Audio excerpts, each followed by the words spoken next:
दीपावली की अग्रिम शुभकामनाएं।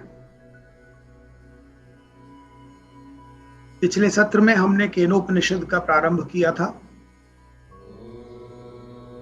शांति पाठ की व्याख्या की थी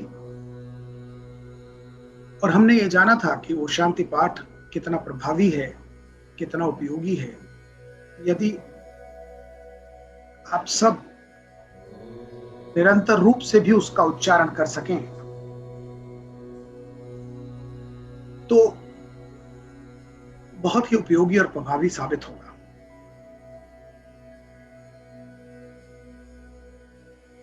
और जैसा मैंने बताया था कि केन उपनिषद बेहद गूढ़ विषय वस्तु, गहन विषय पर आधारित है। तो आज हम केन उपनिषद के प्रथम खंड पर व्याख्या का प्रारंभ करेंगे। केन उपनिषद 4 खंडों में विभाजित है। ईशावास्य के विपरीत, जो कि अपने आप में कंप्लीट ईशावास्य सिर्फ एक ही शुरुआत से अंत तक बिना किसी खंडों में विभाजित छोटा सा उपनिषद था, 18 श्लोकों का। केनोपनिषद उसकी तुलना में थोड़ा बड़ा उपनिषद है, 4 खंड हैं। और जैसा मैंने पिछले सत्र में बताया था, क्योंकि विषय वस्तु बेहद गूढ़ और गहन है, तो इसका प्रारूप भी गुरु शिष्य की वार्ता के रूप में स्थापित किया गया है। इसकी रचना भी गुरु शिष्य की वार्ता के रूप में की गई है, जिससे कि जो प्रश्न आपके मन में उमड़ते घुमड़ते हो, वही प्रश्न शिष्य के मुख से गुरु से पूछे गए हैं। और जिन प्रश्नों के उत्तर आप ढूंढते हैं, वो गुरु के माध्यम से वो उत्तर केनोपनिषद में दिए गए हैं। तो पहला जो प्रश्न शिष्य गुरु से कर रहा है, वह प्रश्न है केनेशिताम।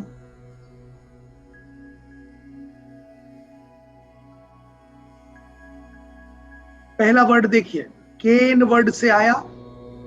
तो मैंने पिछली बार व्याख्या में बताया था कि चूंकि केनोपनिषद ईशावास्य की तरह, ईशावास्य में प्रथम शब्द ईशावास्य है, केनोपनिषद में प्रथम शब्द केन है।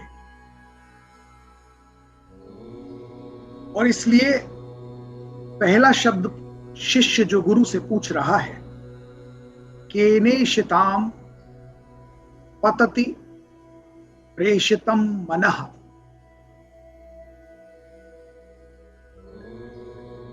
केन प्राण प्रथमा प्रेतः युक्ति केनेशिताम वाचिमाम वदन्ति चक्षुः श्रोत्रम तौ देव युनक्ति। ये प्रश्न है शिष्य के द्वारा गुरु से। केन का अर्थ होता है कौन, किसके द्वारा। संस्कृत केन का शब्द प्रश्न है, किसके द्वारा, कौन। तो शिष्य क्या पूछ रहा है, केनेशिताम पतति प्रेषितः प्रेषितम मनः। किसके द्वारा संचालित होकर हमारा मन विषयों के प्रति आसक्त होता है।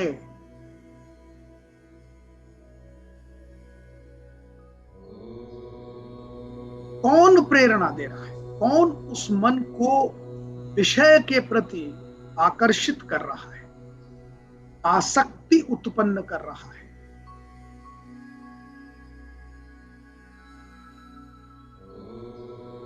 तो ये प्रश्न है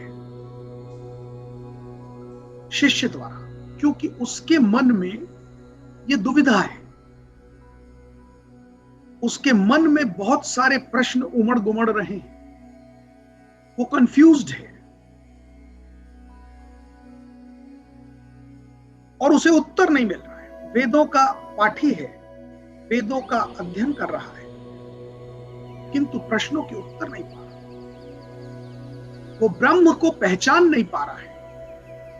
कौन है ब्रह्म, कैसा है ब्रह्म, कैसे पहुंचूंगा मैं उस ब्रह्म तक। सारे वेदों का अध्ययन करने के पश्चात भी मैं गुरुजी समझ नहीं पा रहा हूं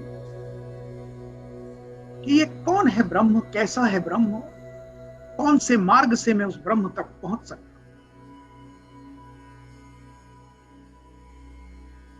तो सबसे पहले वो इन वेदों के अध्ययन के पश्चात ये समझ पाया है कि लगातार वेदों में, उपनिषदों में उसे ये समझाया गया है कि स्वयं का अध्ययन करो, आत्मध्ययन करो, आत्मबोध उत्पन्न करो। ये सारी प्रकृति माया है, पर स्वयं पर केंद्रित हो जाओ, हृदय के अंदर झांको, अपने अंदर देखो, अपनी इंद्रियां, अपने अंतःकरण, अपने हृदय में टटोलो, मानस में ढूंढो, मन बुद्धि चित्त अहंकार, इनकी समालोचना करो। ये मार्ग है ब्रह्म तक पहुंचने का। तो शिष्य ने जब ये प्रारंभ किया, आत्माध्ययन प्रारंभ किया, स्वयं की मीमांसा प्रारंभ की, तो वो और कंफ्यूज हो गया। स्वयं के अध्ययन में उसे समझ में आया कि अरे, ये मेरा भौतिक शरीर, इसके अंदर कृत्रिम शरीर, उसके अंदर सूक्ष्म शरीर, और कहीं सूक्ष्म कृत्रिम शरीर के बीच में अंतःकरण, जिसमें मन बुद्धि चित्त अहंकार, इन मन बुद्धि चित्त अहंकारों के बीच कहीं मेरी इंद्रियां, इन्हीं में कहीं 5 प्राण और प्राण वायु का संचालन, प्राण उदान अपान समान व्यान। ये सब की व्याख्या करते करते दिमाग उमड़ते घुमड़ते इतना कंफ्यूज हो गया कि उसको कुछ समझ ही नहीं आ रहा। जितना अध्ययन कर रहा है उतना दुविधा बढ़ती जा रही है और दुविधा का उत्तर नहीं मिल रहा, क्योंकि ज्ञान अर्जन से दुविधाएं दूर नहीं, ज्ञान बोध से, ज्ञान उत्पत्ति से हो। और अब तक ज्ञान उत्पत्ति नहीं हुई है, अब तक तो सिर्फ गुरु के माध्यम से ज्ञान का अर्जन हो रहा है।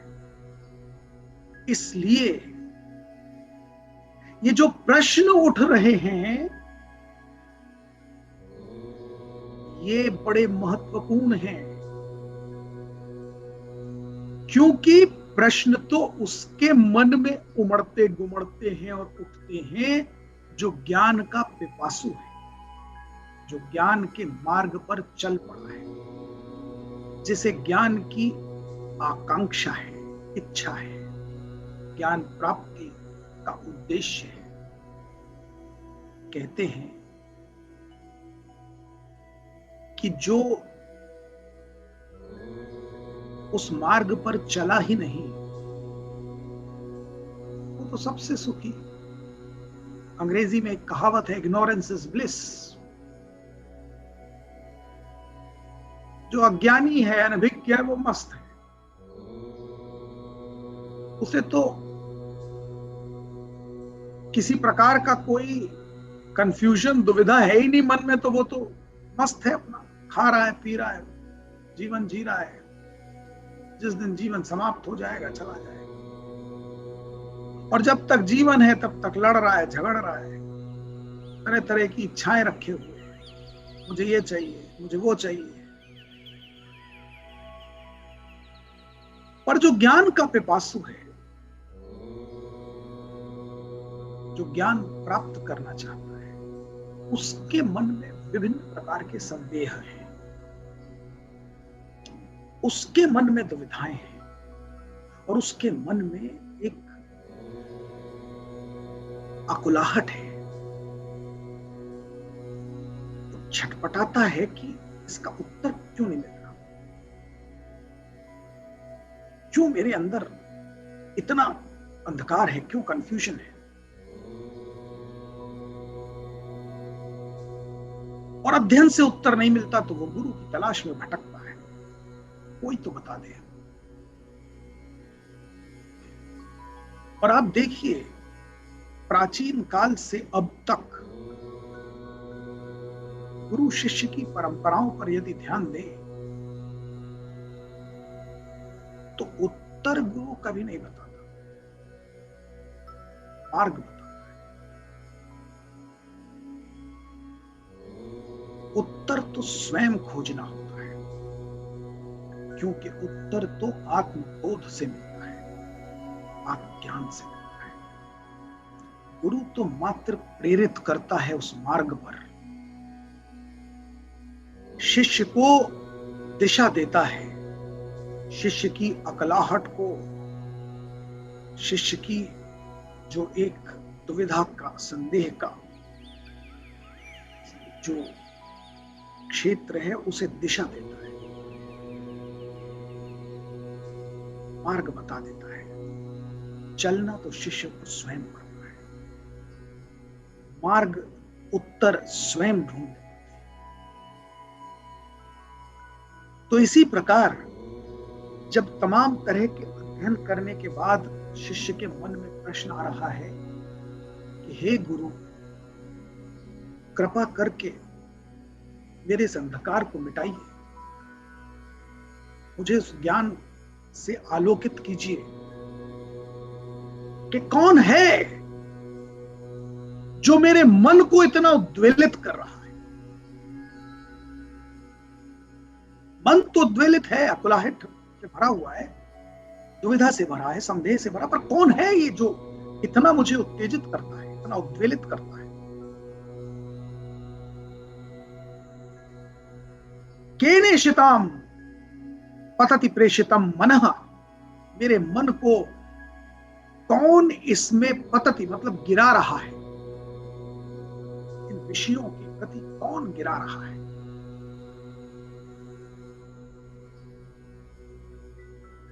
केन प्राणः प्रथमः प्रेत युक्ते, कौन मेरे प्राण को संचालित कर रहा है। सबसे पहले ये तो बताइए कि ये जो मेरे अंदर प्राण है, ये किसके द्वारा संचालित हो रहे हैं। इस प्राण होने से मेरा ये भौतिक शरीर संचालित हो रहा है, ये मेरा मन संचालित हो रहा है, पर ये प्राण कहां से आ रहे हैं।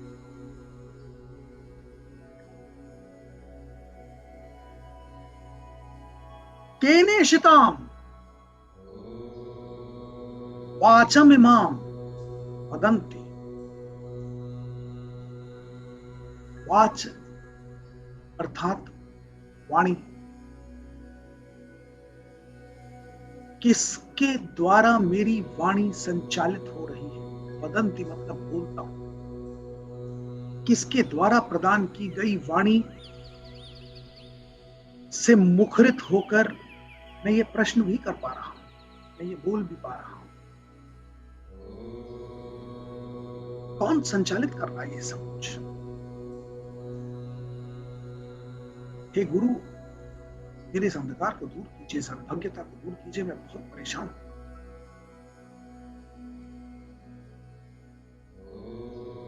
चक्षुः श्रोत्रम कौदेव युनक्ति,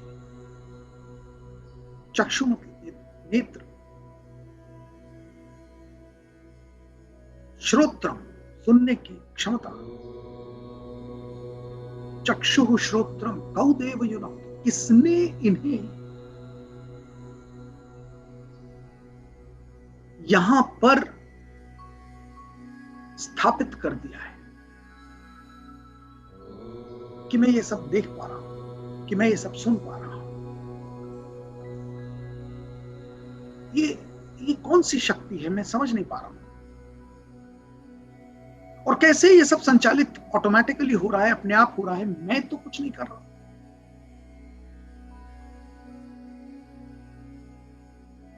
न मैं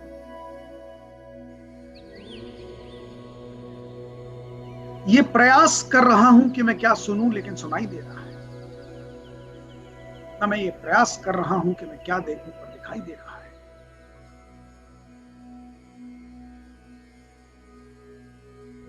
मेरे प्रयास करने से ये मन विषयों पर आसक्त नहीं होता, अपने आप आसक्त होता है। मैं कुछ नहीं करता हूं, बल्कि मन मुझसे करवाता है। मन तो हो जाता है अपने आप आसक्त विषयों पर, वस्तुओं पर, व्यक्तियों पर, और मैं मन के हिसाब से गमन होकर चलने लगता। मैं गमन को नहीं करता हूं, ना मैं मन को प्रेरित करता हूं।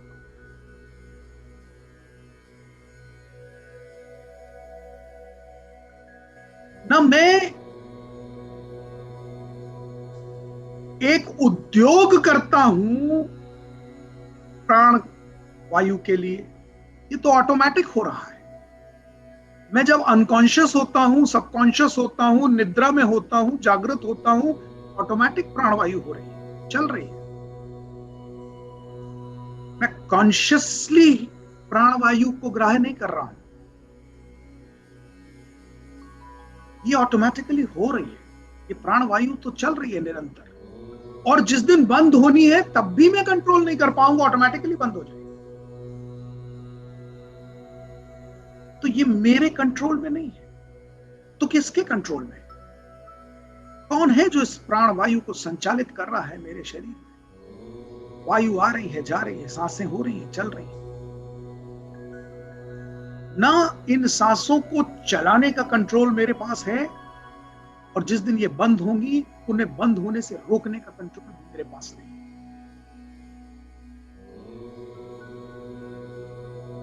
तो फिर ये कौन है जो कंट्रोल कर रहा है, अगर मेरे कंट्रोल में कुछ है ही नहीं? और कहने को अहम मेरा इतना बड़ा है कि हर चीज में, हर वाक्य में, मेरे हर आचरण में मैं हूं, मैं ही मैं हूं। और सत्य यह है कि जिस मैं घूम रहा हूं, वो मैं को संचालित तो मैं कर ही नहीं रहा, वो मैं तो कहीं और से संचालित हो रहा है। और कहीं और से संचालित हो रहा है ये जानने के बाद भी मैं ये नहीं जान रहा हूं कि कौन संचालित कर रहा है। ये निश्चित कौन कर रहा है नहीं जान रहा। तो हे गुरु, बड़ी दुविधा है, बड़ा संदेह है। जितना जितना वेदों का अध्ययन किया है, वेद पाठन किया है, वेदों की मीमांसा की है, उतना उतना संदेह बढ़ता चला जाता है। और जैसे मैंने कहा कि गुरु तो मार्ग दिखाता है, चलना तो स्वयं को करना है। तो गुरु इंडिकेट कर रहा है, स्ट्रेट अवे आंसर नहीं दे रहा है, सिर्फ इंगित करता है। श्रोत्रस्य श्रोत्रम, मनसो मनो,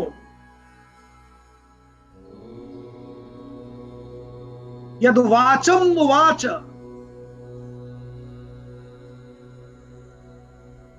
सौ प्राण प्राण। देखिए कितनी खूबसूरत बात कह रहा है। श्रोत्रस्य श्रोत्रम, मनसो मनो, यद वाचम वाच, सौ प्राणस्य प्राण। चक्षुश्च चक्षु रतिमुच्य, चक्षुश्च चक्षुर्रतिमुच्य धीरा प्रेत्यास्मात् लोकाद अमृता भवन्ति। ये गुरु उत्तर दे रहा है, और उत्तर में देखिए सिर्फ डायरेक्शन है, इंडिकेशन है, कोई स्ट्रेट अवे आंसर नहीं है। इस पूरे उत्तर में ब्रह्म का नाम भी नहीं, कहीं नाम नहीं लिया गुरु ने ब्रह्म का। वो तो सिर्फ ये बता रहा है श्रोत्रस्य श्रोत्रम,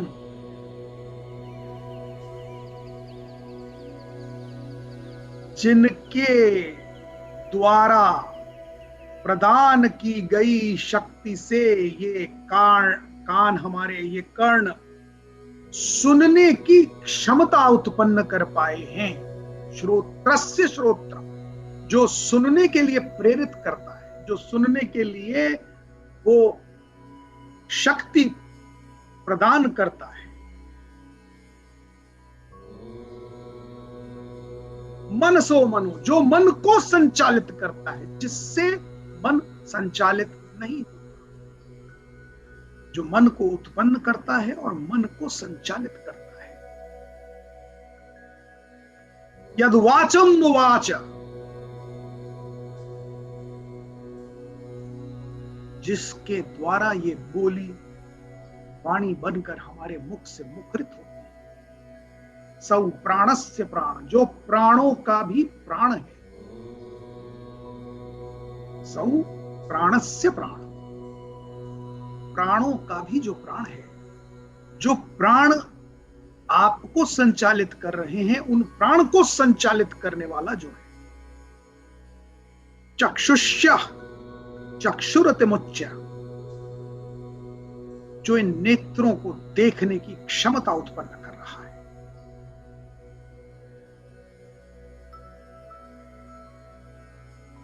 आगे सुनिए क्या कह रहे हैं गुरु जी। धीराहा प्रेत्यास्मात् लोकादमृता भवन्ति, जो ज्ञानी जन हैं वो इस सच को समझ लेते हैं। जो इस सच को समझ लेते हैं वो इस चलाचल चराचर संसार प्रकृति से अगले लोक, प्रेत्यास्मात् लोका, दूसरे लोक में अमर होकर चले जाते हैं। अमृतम अमृता भवन, चले जाते, अमर हो जाते।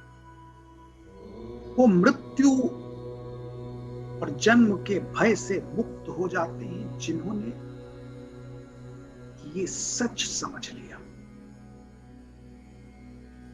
धीराहा प्रेत्यास्मात् लोकादमृता भवन्ति। अब देखिए गुरु जी ने इसमें कहीं कहीं कहीं ब्रह्म का नाम नहीं लिया। वो तो प्रेरित कर रहे हैं शिष्य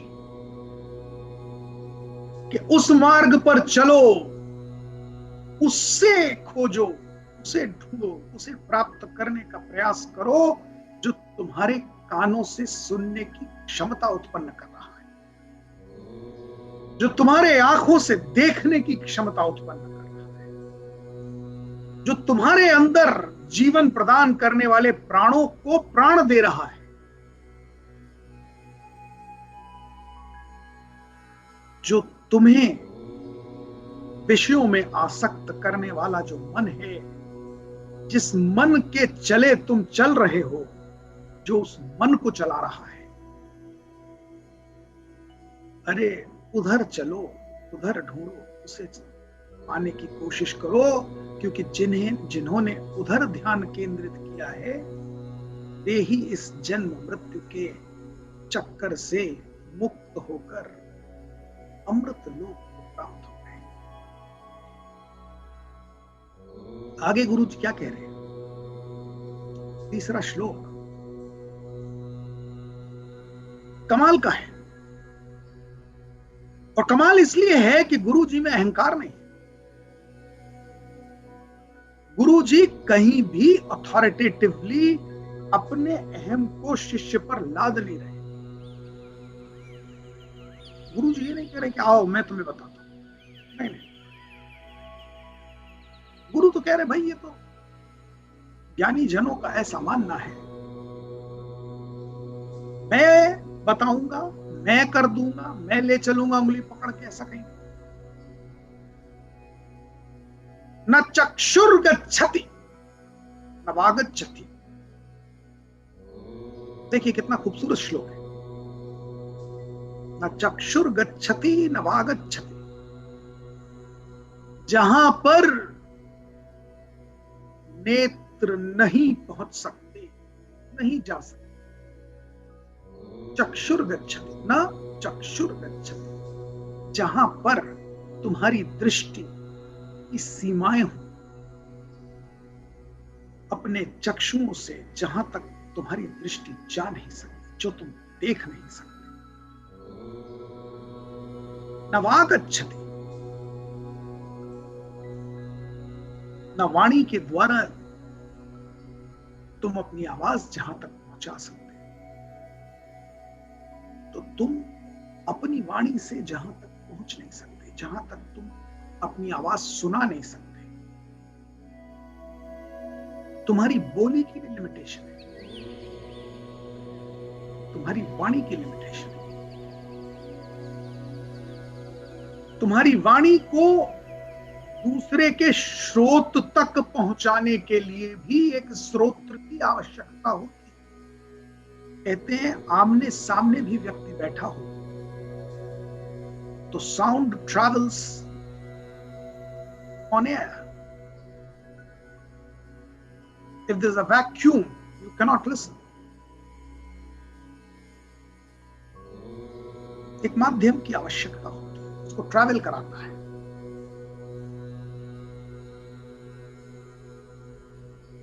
तो जहां तक तुम्हारी वाणी पहुंच ही नहीं सकती,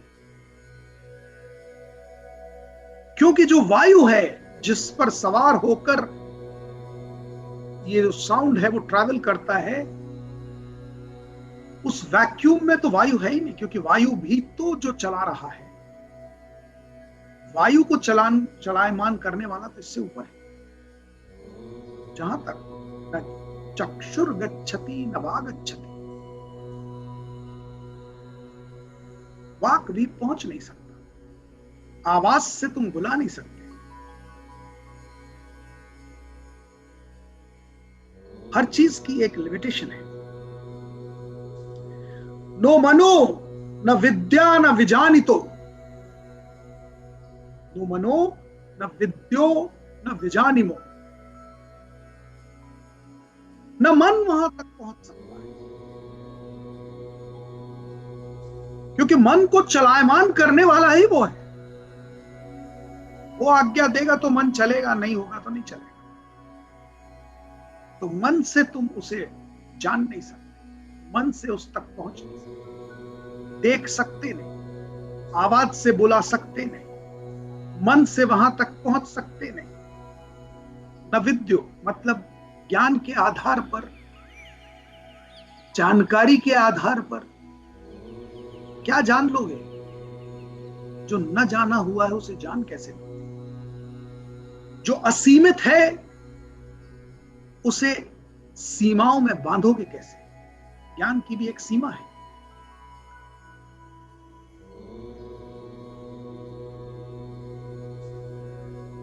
तो असीम को ससीम में बांधना संभव नहीं। न विद्यो न विजानिमो, कैसे जानोगे? क्योंकि वो जाना हुआ ही नहीं, किसी के द्वारा जाना हुआ नहीं। तो न विद्यो मीन्स न स्वयं जान सकते हो, न विजानिमो, न कोई बता सकता है। कोई और तुमको कैसे जानकारी दे देगा, क्योंकि किसी और ने भी तो देखा नहीं।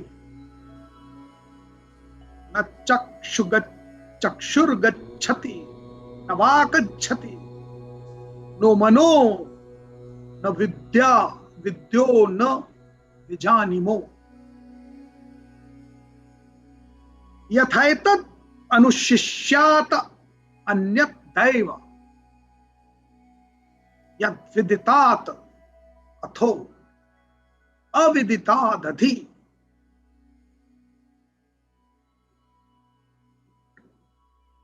कि अरे भाई, ये जितनी बातें मैं बता रहा हूं, यथैतत् अनुशिष्यात अन्य दैव, ऐसा ज्ञानी जन कहते आए हैं, बताते आए हैं कि जो देवों के भी परे है, देवों की जानकारी के भी परे, जिसे देवता नहीं जान पाए आज तक। यथैतत् अनुशिष्यात अन्यत् दैव,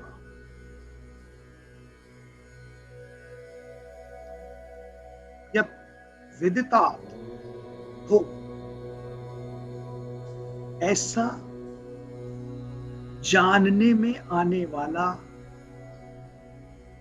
जो ये कहे कि मैं जान चुका हूं, अविदितात् अधि, न जानने में आने वाला, उन्हें तो जानकारी ही नहीं।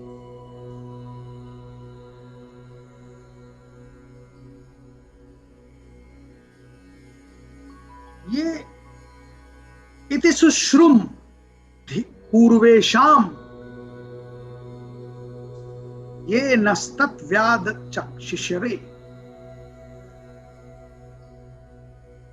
ऐसा पूर्वजों से हमने सुना है। इति सुश्रुम पूर्वेशाम। अब देखिए, गुरु जी कह रहे हैं कि मैंने ऐसा पूर्वजों से सुना है। ये नस्तत् व्याद चक्षुषरे, जिन्होंने ये बात व्याख्या करके समझाई है। ये नस्तत् व्याचक्षरे, व्याख्या करके समझाते हुए हमें बताया है कि जिन्हें ऐसा विदित होता है, जैसे जिन्हें ऐसा लगता है कि मैंने जान लिया है कि वो कौन सी शक्ति, यह तत् विदिता तथो अविदिता तधि, उन्हें कोई जानकारी है नहीं।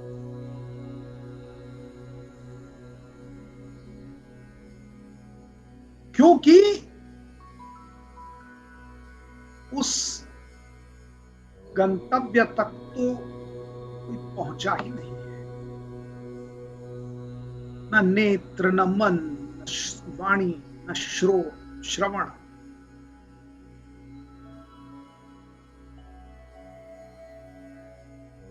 तो गुरु जी शिष्य को मात्र दिशा दिखा रहे हैं कि भैया, मैंने भी पूर्वजों से ऐसा सुना है। इति सुश्रुम पूर्वेशाम, जिन्होंने व्याख्या करके बताया है कि वहां तक न दृष्टि पहुंचती है, न श्रवण, न वाणी पहुंचती है, न मन, न स्वयं के द्वारा वो जाना जा सकता है, न किसी के द्वारा बताया जा सकता है। विद्यो न विजानीमो।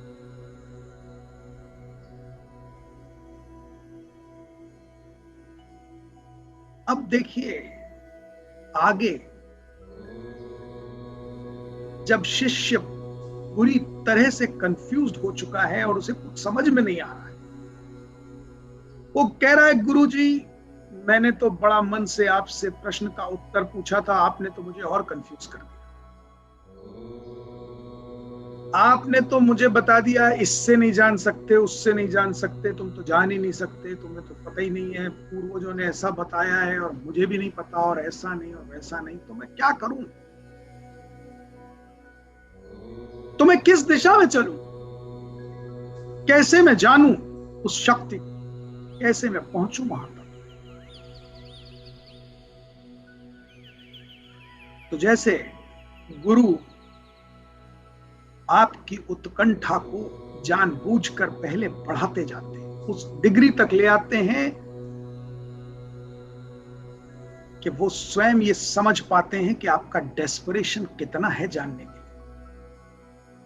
आप वाकई जानने के लिए कटिबद्ध हैं, कृत संकल्प हैं, या मात्र कैजुअली पूछे जा रहे हैं। यदि आप कटिबद्ध हैं, कृत संकल्प हैं, आप जानने में इतने उत्सुक हैं कि आपको कुछ और सूझ नहीं रहा, आप एकाग्र चित्त हैं, केंद्रित हैं उसी प्रश्न पर। जब आप उस टेस्ट में पास हो रहे हैं तो गुरु जी कह रहे हैं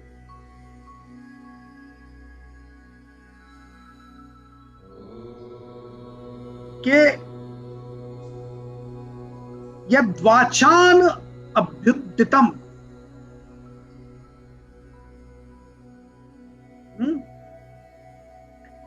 यद्वाचान अभ्युदितम येन वागभ्युद्यते, यद्वाचान अभ्युदितम येन वागभ्युद्यते तथैव ब्रह्म त्वं विद्धि नैदं यदिदं उपासते। पहली बार गुरुजी थोड़ा सा डायरेक्शन देते हुए और समीप ले जा रहे हैं कि अरे बालक, अरे शिष्य,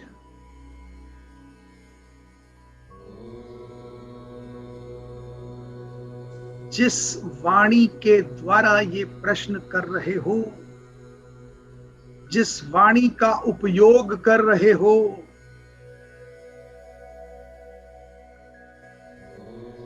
जो इस वाणी को चलाने वाला है, जो तुम्हारे अंदर इस वाणी को प्रेरित कर रहा है, तदैव ब्रह्म त्वं विद्धि, उसे ही तुम ब्रह्म जानो। पहली बार ब्रह्म आ रहा है, पहली बार गुरुजी कुछ डायरेक्शन दे, क्लैरिटी से बता रहे, समझा रहे कि अरे भाई, इतना संदेह, इतनी दुविधा क्यों कर रहे हो? ये जो वाणी बोल रहे हो,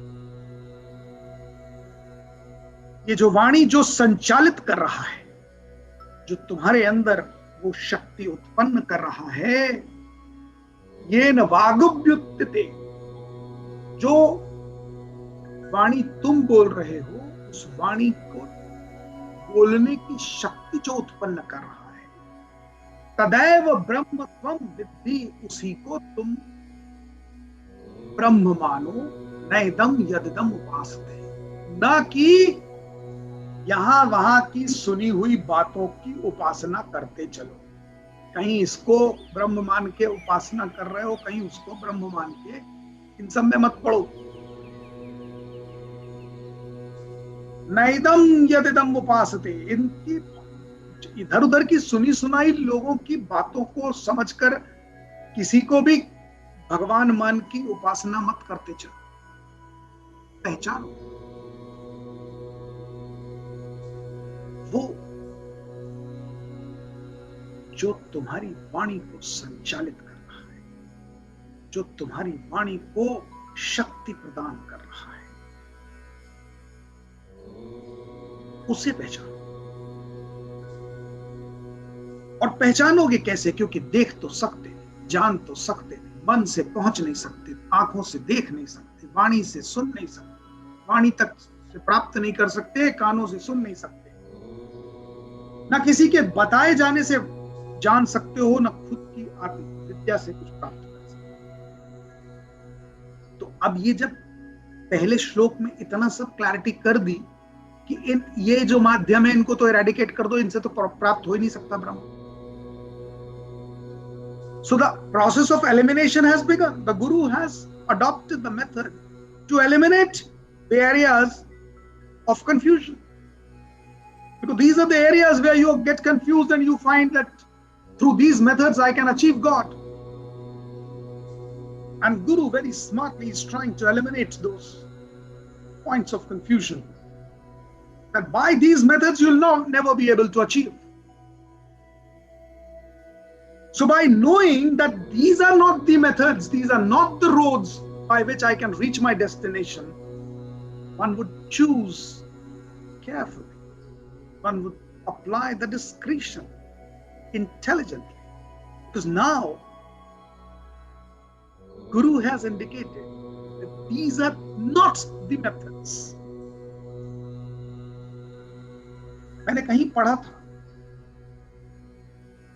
कि थॉमस अल्वा एडिसन ने जब बल्ब का आविष्कार किया और उस आविष्कार की घोषणा करने के लिए प्रेस कॉन्फ्रेंस बुलाई, तो किसी पत्रकार ने उनसे पूछा कि सर, मैंने सुना है कि इस आविष्कार से पहले कई बार आप फेल हो गए इस आविष्कार को करने में।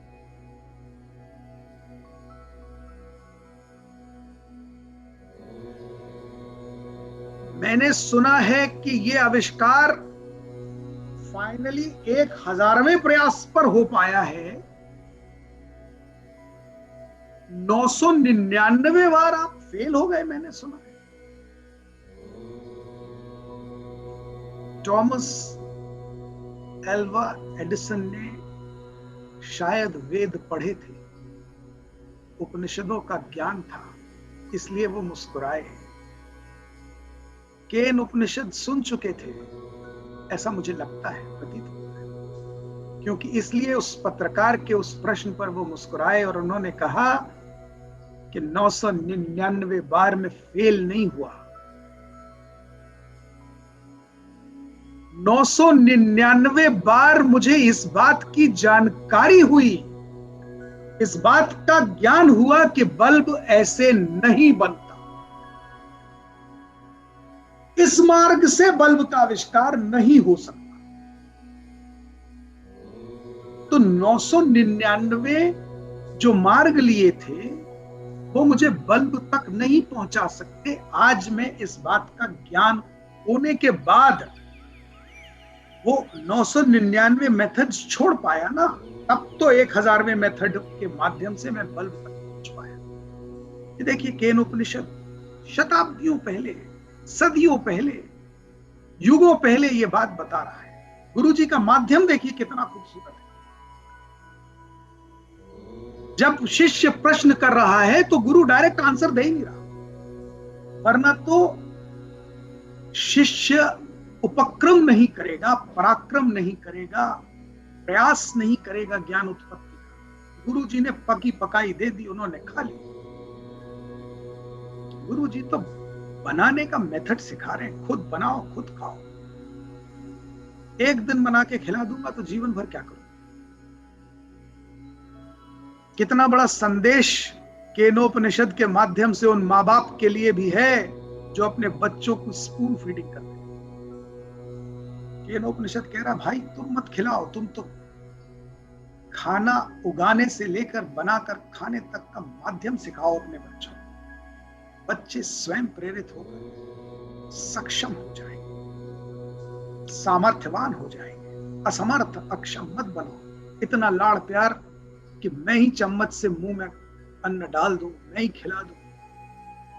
अरे कभी उन प्राणियों को भी देख लो, चिड़िया भी 4 दिन तक दाने चुगाती है और जिस दिन उड़ने लायक पक्षी हो जाए वो अपने बच्चों से कहती, उड़ो, दाना चुगो और खाओ। वही बात गुरु जी शिष्य के साथ कर रहे हैं। मैं तुम्हें ज्ञान नहीं दे रहा, मैं उस पथ पर अग्रसर कर दे रहा हूं, और उस पथ पर अग्रसर करते करते प्रोसेस ऑफ एलिमिनेशन के माध्यम से ले जा रहे हैं। न चक्षुर गच्छति न वागच्छति न मनो न विद्यो न जानिम। ये सब मार्ग छोड़ दो, इनसे कुछ नहीं मिलने वाला है। और तब आकर कह रहे हैं, पहली बार 4थे श्लोक से शुरुआत कर रहे हैं, थोड़ा इंडिकेशन की।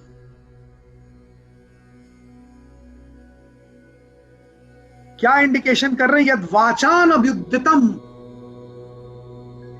ये नवागभ्युत्थिते तदैव ब्रह्म त्वं विद्धि नैदम यदिदम उपासते। जो तुम्हारी वाणी को बोलने के लिए प्रेरित कर रहा है उसे ही ब्रह्म जानो, ना कि यहां वहां भटकते फिरो और जिसने जो कहा उसकी उपासना करते। आगे क्या कहते हैं गुरु जी 5वें श्लोक में, देखिए क्या कह रहे हैं। यन मनसा न मनुते,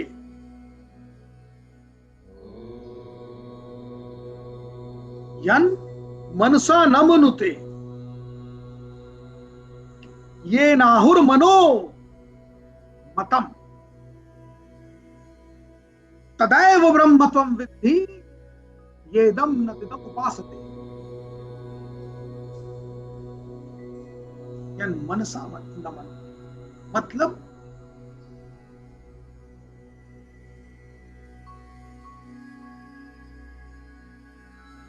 जिस मन की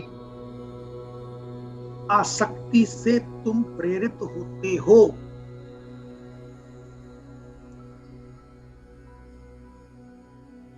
ये नाहुर मनोमतम,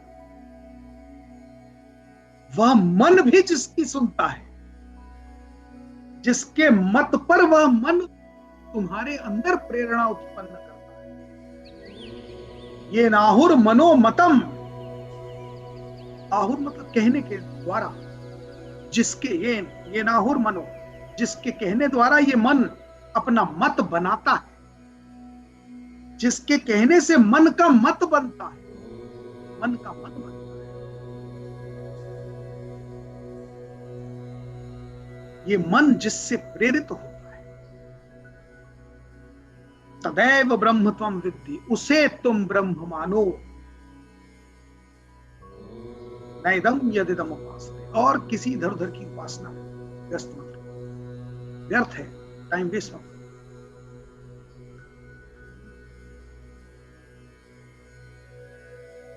जिससे ये मन, जिसके कहने से ये मन प्रेरित होता है, यन मनसा मनो, ये नाहुर मनोमतम, जिससे ये मन चलता है, जिसके कहने से मन का मत बनता है।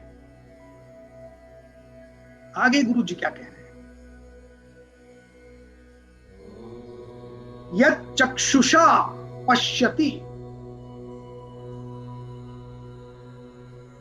जो कुछ ये चक्षु देख रहे हैं, इन नेत्रों के द्वारा जो तुम देख पाते हो, येन चक्षुंषि पश्यति, जो इन चक्षुओं को देखने की शक्ति प्रदान कर रहा है, जो इन चक्षुओं को दिखा रहा है।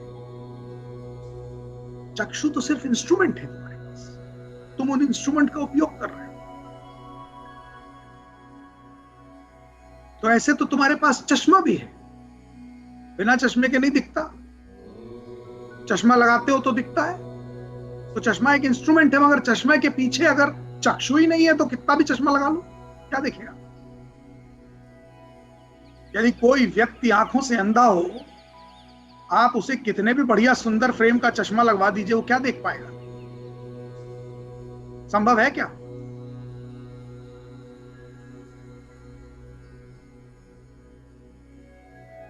जिसे पढ़ना ही नहीं आता, उसे आप कहें कि ये देखो ये चश्मा लगा के तुम पढ़ पाओगे। अरे जब ज्ञान ही नहीं है तो कितना भी सुंदर चश्मा लगा दो, अक्षर तो काला अक्षर है, भैंस बराबर। चश्मा लगा के कैसे पढ़ने लगेगा? चश्मा लगा के कैसे देखने लगेगा? देखने की क्षमता तो हो, और देखने की क्षमता चश्मा नहीं चक्षु प्रदान करते हैं। इसी प्रकार ये जो चक्षु इंस्ट्रूमेंट हैं, यदि आप चश्मे को इंस्ट्रूमेंट मान के उदाहरण समझ रहे हैं, तो चक्षुओं को भी इंस्ट्रूमेंट मानिए। इन चक्षुओं को देखने की क्षमता प्रदान करने वाली जो शक्ति है, उसे तुम ब्रह्म मानो। यहां वहां की उपासना में मत बनो।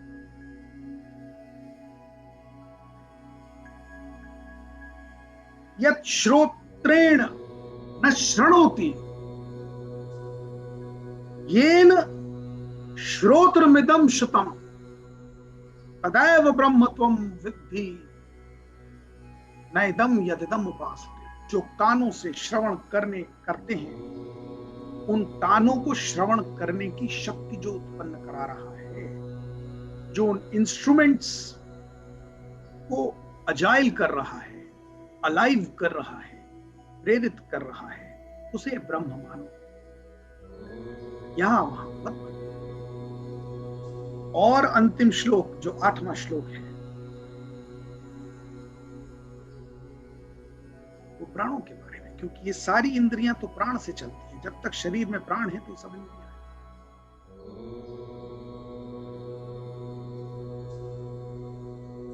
यत् प्राणेन न प्राणिति येन प्राणः प्रणीयते तदैव ब्रह्म त्वं विद्धि नैदम यदिदम उपासते। जिन प्राणों से तुम्हारा शरीर चल रहा है, जिन प्राणों से प्रेरित होकर तुम जीवित हो,